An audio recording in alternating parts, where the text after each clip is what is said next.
तो सीधी भाषा में ये है कि मेरे से गलती हुई है और मुझे ही गलती जस्टिफाई करने का मौका दिया गया है, तो इससे क्या भला होगा? भाई साहब से पूछें। तो गलती हुई है, हम अपनी गलती मानते हैं, भाजपा अपनी गलती मानती है। वो ईवीएम के ऊपर सवाल तो उन्होंने उठाया नहीं, और अपनी गलती को मानकर गलती को सुधारने का प्रयास किया जा रहा है। इनको मोदी इसलिए नहीं चाहिए कि पिछले 10 सालों में जितनी योजनाएं आई, ठीक है, उसमें सबसे ज्यादा एक वर्ग को लाभ मिला, उस वर्ग से भाई साहब आते हैं, वो बातें नहीं करेंगे। बजट लाया, बजट किस लिए लाया गया भाई? इससे अच्छा तो बता देते 5 किलो राशन मिलेगा। लाया जाता है बजट, बता तो रहे हैं भाई, यही कह देते ना साफ साफ। इतने परेशानी करने की बात क्या थी? कई करोड़ रुपए संसद के खर्च होते हैं पर डे के।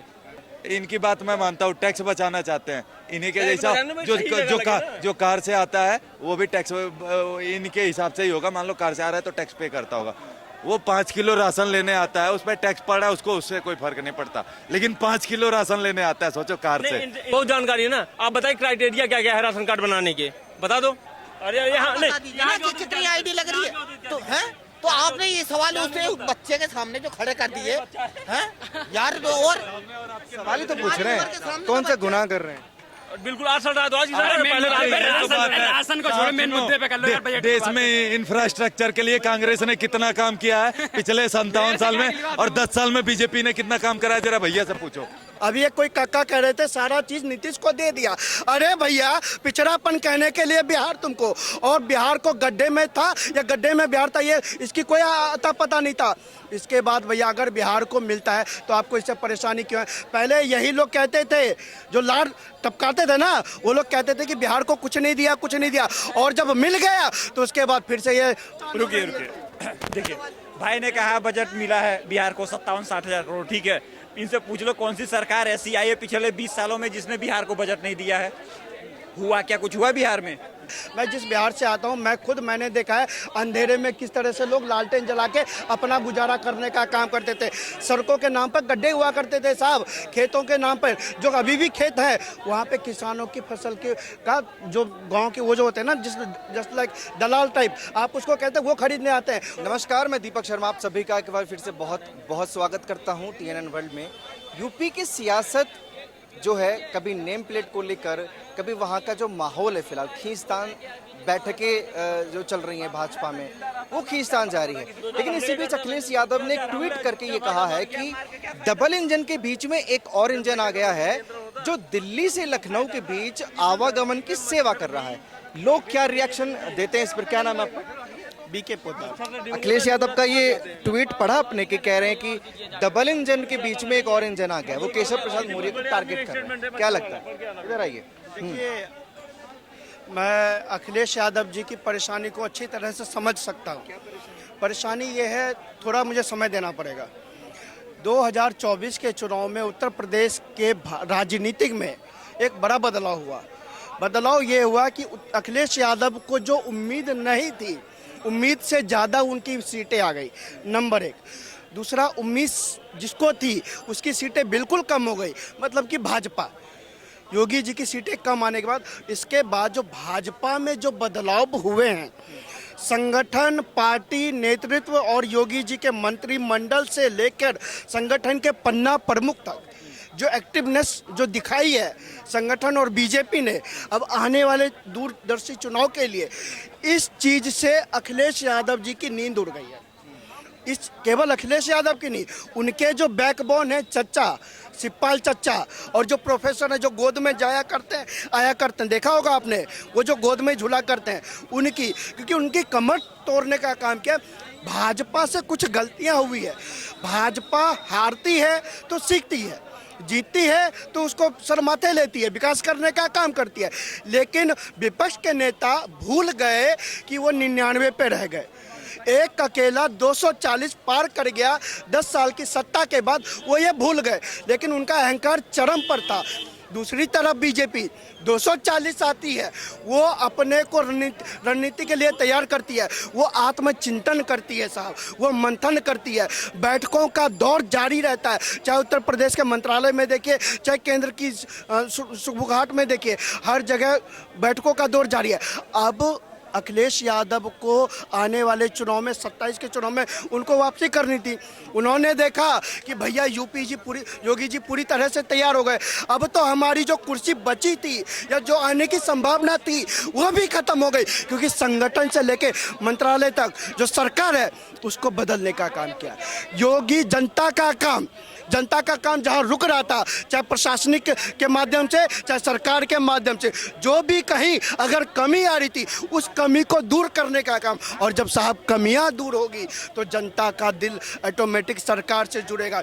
यही योगी जी ने किया। जनता का दिल जुड़ रहा है या जनता का दिल धीरे धीरे कट रहा है? नहीं, वही जो हिसाब किताब अभी फिलहाल चल रहा है यूपी में, वो तो ये तक कहते हैं कि कुर्सी खतरे में है। वही तो मैं आपको समझाना चाह रहा हूँ, और समझिए साहब, उत्तर प्रदेश में योगी आदित्यनाथ जी ने ऐसी सेटिंग की है, ऐसी गेम फील्डिंग की है ना, अखिलेश यादव को प्रेस कॉन्फ्रेंस में कहना पड़ा कि ये कांग्रेस जहां भाजपा के साथ चुनावी मैदान में होती है हर जगह वो हारने का काम किया है, और कांग्रेस उत्तर प्रदेश में हमारे पीठ पर बैठकर 6 सीटें जीती है।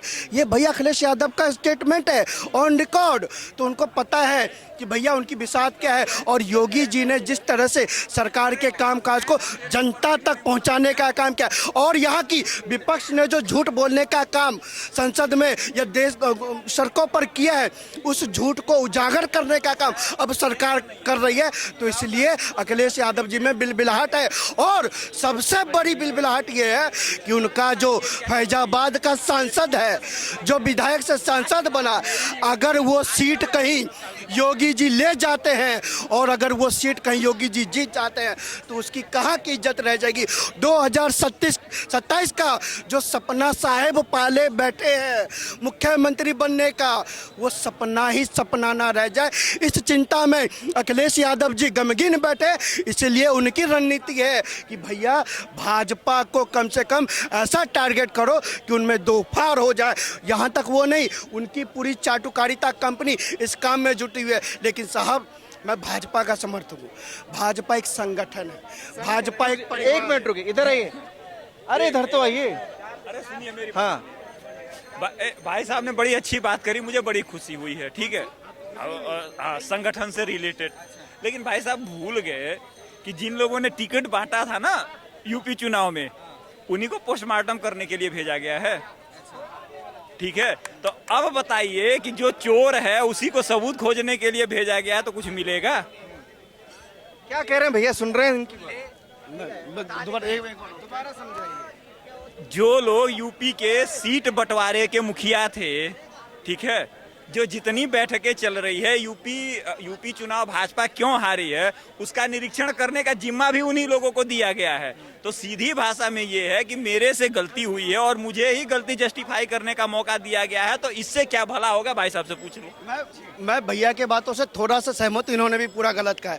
बिल्कुल सही कहा कि आपने, जिनको सीट बांटने का जिम्मेवार, भैया यही तो गलती हुई है। हम अपनी गलती मानते हैं, भाजपा अपनी गलती मानती है, वो ईवीएम के ऊपर सवाल तो उन्होंने उठाया नहीं, और अपनी गलती को मानकर गलती को सुधारने का प्रयास किया जा रहा है। सुन लीजिए सर, गलती को सुधारने का प्रयास किया जा रहा है, चाहे राष्ट्रीय स्तर पे हो चाहे राज्य स्तर पे हो, हर जगह सुधार किया जा रहा है। और किसी की तरह दूसरे की तरह अहंकार में चूर तो नहीं है, और जो अहंकार में चूर हो गए थे उन्होंने प्रदेश की स्थिति को देख लिया है, जनता को भांप लिया है। क्योंकि आप अयोध्या चले जाइए साहब, जनता वाकई में परेशान है। उत्तर प्रदेश आप घूम आइए, जनता को सही में लगता है कि हमने गलती से गलत जगह वोट दे दिया। इस बात पे कर रहे हैं, किस चीज में परेशान है जनता?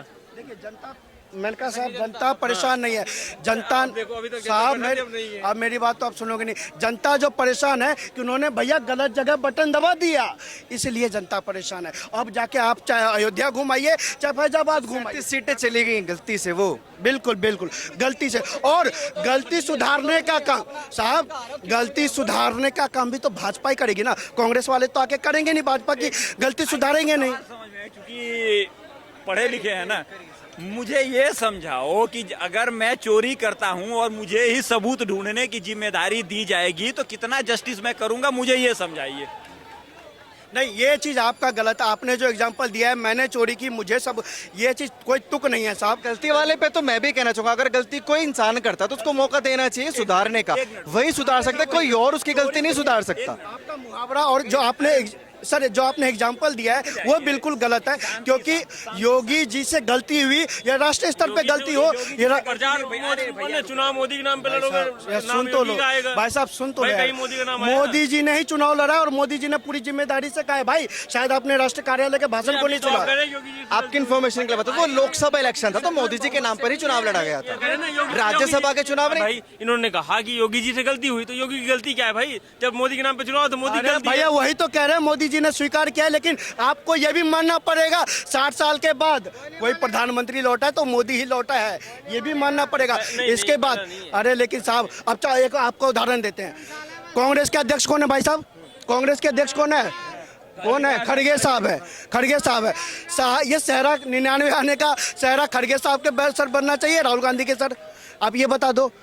राहुल गांधी, क्योंकि जब राहुल गांधी जी के नेतृत्व में चुनाव हुआ था तो याद कीजिए, जवाब तो नहीं सुन लेंगे ना। तो फिर यहाँ पे सेहरा जो है मल्लिकार्जुन खड़गे वाला जवाब दीजिए पहले। नाम पे आना चाहिए ना फिर। भाई में मोदी है। अरे यार राजनीति तो पढ़ो यार, राजनीति तो पढ़ो यार, राजनीति तो पढ़ के आप नहीं पढ़ रहे हो भाई। यहाँ मोदी पढ़ रहे, वहाँ सरकार में झुक रहा है क्या? जब सरकार में मोदी है तो वो नीतीश मोदी बोल रहा है, मोदी है। देखिए वो नीतीश कुमार के कहने में उसकी मांगे तो पूरी कर रहा है। जो इतने 199 जब लेके गया वो सीटें, तो उनके पीछे क्या किया उसने? जब सरकार में मोदी है तो वो नीतीश मोदी बोल रहा है, मोदी है। देखिए वो नीतीश कुमार के कहने में उसकी मांगे तो पूरी कर रहा है। जो इतने 199 जब लेके गया वो सीटें, तो उनके पीछे क्या किया उसने? आपको कैसे पता कि उनकी सारी मांगे पूरी हो रही हैं? आपके पास फोन वोन आता है क्या? नहीं, आपके पास आता है ना, हम तो रोज देखते हैं ना, आपके पास पहले आता है। मैं तो किसी की बात ही नहीं कर रहा कि किसी की डिमांड पूरी की जा रही है। देते हो जिसके पास बातें करो, हम तो दो ही बातें बताइए ना, इन्फॉर्मेशन कहाँ से है? जैसे ये तथ्यों पे बात कर रहे हैं, अब जा रहे हैं अब डिबेट छोड़ के। अगर आपने कोई मुद्दा बोला तो उसे क्लैरिफाई करिए ना, क्या प्रॉब्लम है? प्रॉब्लम बहुत है, मोदी जी हमें चाहिए ही नहीं।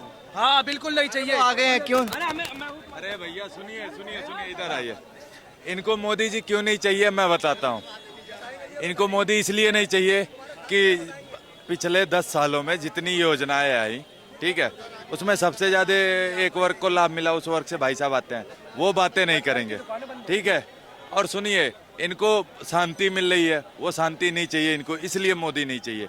ये लोग गलत करते हैं, उस पर कार्रवाई होती है, तो मोदी की सरकार है, यही कांग्रेस की सरकार होती तो ये बच जाते। ठीक है, छोड़िए, उधर अखिलेश यादव भी कह रहे हैं कुर्सी पे खतरा है। अरे भैया अखिलेश यादव, गजब बात है भैया। सुनो यार, एक चीज समझ में नहीं आती, वहाँ सरकार बीजेपी की है, ठीक है, सीएम बीजेपी का है, तो बीजेपी डिसाइड करेगी या सपा डिसाइड करेगी?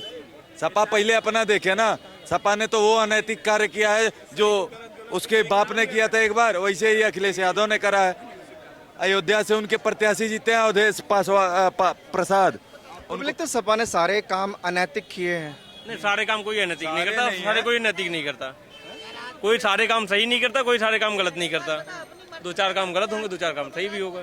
2-4 काम ही गलत है। भाजपा के अकॉर्डिंग कंपैरिजन किया जाए तो भाई भाजपा सबसे बड़ा फेलियर जो है महंगाई, बेरोजगारी, अभी नया इन्होंने बजट लाया। बजट किस लिए लाया गया भाई? इससे अच्छा था बता देते 5 किलो राशन मिलेगा। लाया जाता है बजट, बता तो रहे हैं भाई, यही कह देते ना साफ साफ। इतने परेशानी करने की बात क्या थी?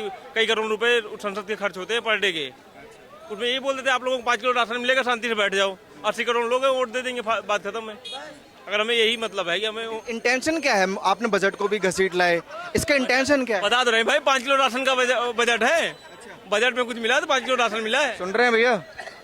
भैया राशन तक ही बजट है। अच्छा भाई, आम लोगों को क्या मिला है? इसके अलावा बताओ, आप बताओ ना। टैक्स में बढ़ोतरी हो गई, हम लोग भी टैक्स पेयर हैं, ज्यादा टैक्स देंगे तो हम लोगों की तो वैसे ही मार रहे हैं। कर क्या रहे हैं आप? क्या चाहिए हम लोग को? भाई टैक्स में कुछ रिलैक्सेशन कर सकते थे। मैं बताता हूँ, रुक जाओ, देखिए। नहीं, आपसे मैं आपके पास आऊंगा। 3 लाख रुपए का जो मिला है आम नागरिक को कि उस पर कोई टैक्स नहीं दिया जाएगा, वो कैसा है? नहीं, वो ठीक है, लेकिन बढ़ाना चाहिए सीमा ना। ये तो 3 लाख कब से बढ़ा है? 5 लाख कम होनी चाहिए। तो आप टैक्स बचाना चाहते हैं इस देश में? बिल्कुल बचना चाहिए भाई। हम टैक्स बचाएं ना, आप फ्री का राशन बांटो, वोट लोग क्यों ले रहे हो? आप अपने घर से लाओ ना, बीजेपी पार्टी। आपको मालूम है, सुनिए, आपको मालूम है भारत सबसे ज्यादा बजट रक्षा बजट पे खर्च करता है, मालूम है? वो बजट कैसे निर्धारित होता है? कुछ डेफिनेशन मालूम है, कुछ आंकड़े मालूम है? सब कुछ मालूम है, लेकिन अब मामला ये नहीं।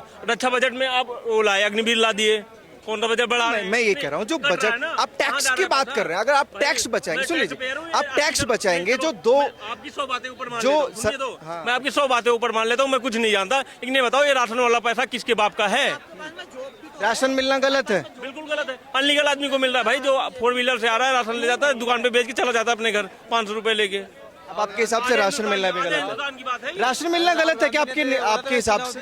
भैया राशन क्यों मिल रहा है ये शायद भैया को नहीं पता है। एक चीज बताइए, देश में गेहूं का एक्सपोर्ट सबसे ज्यादा बढ़ा है, इस समय बढ़ा है, एक्सपोर्ट कर रहे हैं। उसके बाद मंडियों में बिना गोदाम के, बिना उनको रखने वाली जगहों की व्यवस्था होने के लिए खुले में जो अनाज चल रहा है, एक मिनट उसको वो उस समय थी व्यवस्था, तो उनको जो अनाज सड़ रहा था उसके लिए ये शुरू की गई थी। ठीक है, और राशन आज से नहीं मिल रहा है जो आज बात कर रहे हैं। और सुनिए, अगर राशन मिलना, और भाई ने कहा ना कि 500 4 व्हीलर से आता है, 500 में बेच के जाता है। भैया एक चीज बताओ, सोचो, सुनो भैया, इनकी बात मैं मानता हूँ, टैक्स बचाना चाहते हैं। इन्हीं के जैसा जो कार से आता है वो भी टैक्स इनके हिसाब से ही होगा। मान लो कार से आ रहा है तो टैक्स पे करता होगा। वो 5 किलो राशन लेने आता है, उसमें टैक्स पड़ रहा है, उसको उससे कोई फर्क नहीं पड़ता। लेकिन 5 किलो राशन लेने आता है, सोचो कार से। सुनो, नहीं बहुत बढ़िया, सुनिए, आपको सुनिए तो बहुत जानकारी है ना। आप बताइए क्राइटेरिया क्या क्या है राशन कार्ड बनाने के, बता दो क्राइटेरिया क्या है। आप बताइए। नहीं ये बताएंगे, ये ज्यादा जानते ना। मैं तो राशन ये इतने अरे इतने डीपली बातें क्यों करते हो किसी से? इतनी डीपली बातें क्यों करते हो? चीजें बनवाने जाओगे साइबर कैफे वाले को आधार कार्ड दो, 3 फोटो दे दो, बना के दे देगा। तो कुछ क्राइटेरिया होता है, उन्हीं का बनेगा कि सबका बन जाएगा? ये बताऊं, देखो जे नहीं तो ठीक है। अरे यहाँ नहीं, कितनी आईडी लग रही है तो है? तो आपने ये सवाल उसने बच्चे के सामने जो खड़े कर दिए हैं यार, और सवाल ही तो पूछ रहे हैं, कौन सा गुनाह कर रहे हैं? अब सवाल पूछे, क्या पूछे? भैया राशन कार्ड बनने से बजट, आपने मुद्दा उठाया था बजट का मुद्दा उठाया था। राशन कार्ड कैसे बनता है, कहाँ से आता है, क्या प्रोसेस, इसका बजट से क्या लेना देना? भाई बजट में तो आया कि 80 करोड़ परिवारों को लगातार राशन मिलता रहेगा। लेकिन राशन बनने का प्रोसेस क्यों आप बीच में लेके, उसका बजट से क्या लेना देना? इनको ये लगता है कि 2019 कोविड के बाद गेहूं की उत्पाद जो होता है उसमें बाढ़ आ गई, सरकार के पास रखने की जगह नहीं, इसलिए हम बांट रहे हैं। अच्छा भैया, मंडियों में क्या अनाज सड़ नहीं रहा है? भाई आप एक चीज बताओ, मंडियों में अनाज सड़ नहीं रहा है? इसका दोषी कौन है? हाँ? दोषी कौन है? आज की सरकार है। बिल्कुल आज सड़ रहा है तो आज की सरकार पहले राशन को छोड़ो, मेन मुद्दे पे कर लो यार। बजट की देश बात में इंफ्रास्ट्रक्चर के लिए कांग्रेस ने कितना काम किया है पिछले 57 साल में, और 10 साल में बीजेपी ने कितना काम करा है, जरा भैया से पूछो। बजट पे ही बात चल रही है, इनके हिसाब से बजट बड़ा खराब है। रुक जाइए भाई साहब, आप जानते हैं मैं कहाँ से हूँ? मैं बिहार से हूँ। ध्यान से सुनना भैया, मैं बिहार से हूँ और बिहार वाला आज बहुत खुश है। इसके साथ मैं पहले आपको दिखाना चाहता हूँ, भैया मैं दिखा देता देखिए। नहीं एक मिनट सर, मैं आपको पहले से शुरुआत करता हूं, उसके बाद देखिए बजट की बात करते। देश का बजट इस बार कॉमन मैन के लिए है साहब, कॉमन मैन के लिए, क्योंकि कांग्रेस के राज में जो टैक्सेशन की व्यवस्था थी, ये आप देख सकते हैं, ये भाजपा का है, ये सरकारी जो वेबसाइट से निकाला गया कांग्रेस का है। टैक्सेशन की बात करते हैं, उसके बाद आज ये बिहार में, अभी एक कोई काका कह रहे थे सारा चीज नीतीश को दे दिया।